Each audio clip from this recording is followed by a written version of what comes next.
आणि आता बातमी आहे धुळ्यातून। धुळ्यात सुभाष भामरे महायुतीचे उमेदवार आहेत, शोभा बच्छाव मवियाच्या उमेदवार आहेत। या दोघांमध्ये आता लढत पाहावयास मिळते। तर धुळ्यात ही सुभाष भामरे विरुद्ध शोभा बच्छाव अशी लढत पाहावयास मिळते।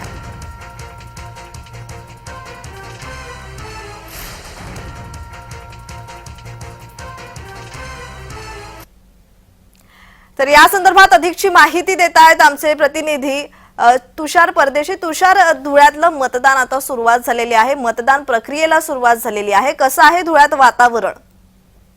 नक्कीच प्रज्ञा, धुळ्यात सकाळपासून 7 वाजेपासून मतदारांनी मतदान केंद्रावरती गर्दी केलेली आहे। आपण या ठिकाणी पाहू शकतो सकाळपासूनच 7 वाजेपासून मतदान केंद्रावरती ही गर्दी झालेली आहे। अगदी म्हणजे लोकसभेतील राज्यातील 5वा टप्पा आहे आणि शेवटचा टप्पा आहे, त्यामुळे लोकांनी देखील उत्सुकपणे या ठिकाणी आलेले आहेत आणि मतदान आपले करायचं। कारण दुपारच्या वेळेस उन्हाचा तडाखा हा वाढतो आणि त्यामुळे उन्हाचा तडाखा वाढल्यामुळे ते मतदार हे बाहेर निघत नाही, म्हणून सकाळच्या सत्रामध्ये ऊन कमी असतं, सावली असल्यामुळे लोक मतदानासाठी बाहेर येते। या ठिकाणी साधारण ज्येष्ठ नागरिक जे आहेत यांचा मोठ्या प्रमाणात या ठिकाणी मतदान करण्यासाठी, तसे तरुण असतील पहिल्यांदा वोट करणारे जे तरुण असतील त्यांचा देखील या ठिकाणी मोठ्या प्रमाणात उत्साहाच्या वातावरणामध्ये या ठिकाणी आलेले आहेत।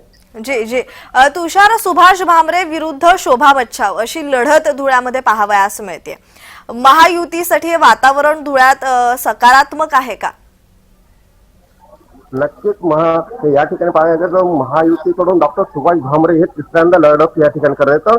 महाविकास आघाडीकडून डॉक्टर शोभा बच्छाव यांना उमेदवारी दिली गेलेली आहे। शोभा बच्छाव जे आहेत ते नाशिकचे, आधी देखील धुळे जिल्ह्याचे त्या पालकमंत्री राहत होते, त्यांना प्रशासकीय अनुभव जरी असला तरी मात्र या ठिकाणी उमेदवार हा धुळ्यातला आणि बाहेरचा असे या ठिकाणी 2 पदात विभागले गेलेले, त्यामुळे याचा फायदा हा महायुतीला नक्कीच होणार आहे। दोन्ही बाजूच्या उमेदवारांकडून खरं तर जोरदार शक्ती प्रदर्शनही करण्यात आलेलं आहे। सध्या धुळ्यात कोणाचं पारडं जड दिसताना पाहायला मिळते?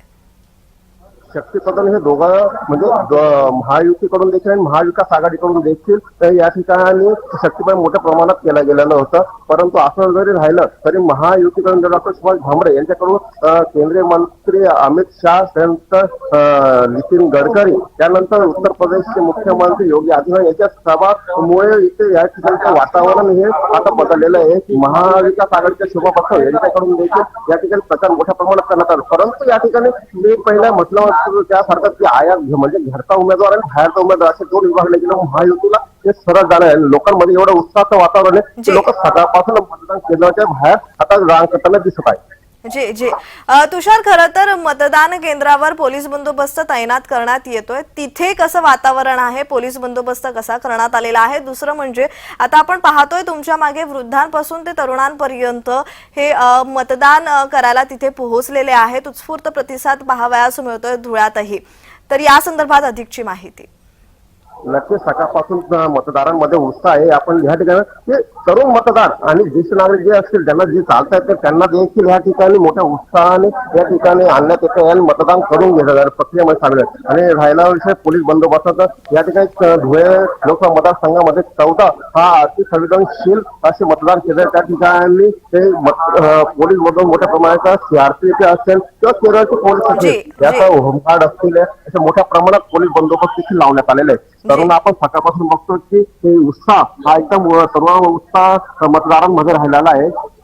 जी जी तुषार, अशाच अपडेट तुमच्याकडून आम्ही घेत राहू। तुर्तास धन्यवाद तुम्ही दिलेल्या माहितीसाठी।